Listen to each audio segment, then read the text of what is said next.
ये दया नदी पानी जहाँ है बाबा किंतु आमे खाई हईजारे पड़ीचु आमे जो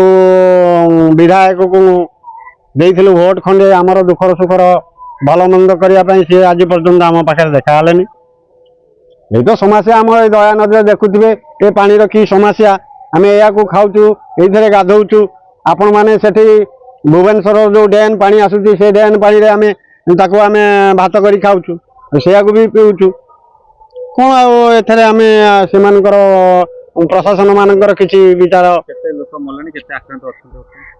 आमर 3-4 जन खंडे मरीगले आक्रांत अच्छा 5 जन आ 10 जन खंडे भल होगी आसिले एति मुझे रही चिकित्सा होती कणास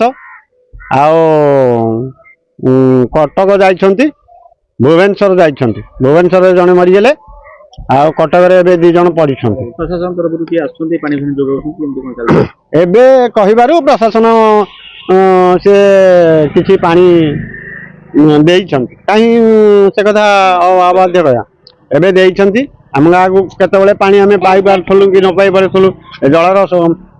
सुविधा किछि नाही हम प्रशासन जति पानी जोगाउछ पर्याप्त हो जो पाई जाउछ गोटे परिवार आउ दरकार होउछ किंतु 4 टंकार आमर 200 घर 150 घर बस्ती आम 4 टंकार कौट आम पिला छुआ से आम खाई कौटी निर्माण करूँ आउ अधिका दरकार पानी तेणुक सी बा केते दिन पानी देवे ये दया नदी एमती हेले समस्या केते पानी देवे आमको आम कहवा केते पानी देवे आमको समस्या समाधान आगे प्रथम दया नदी समस्या समाधान करंतु।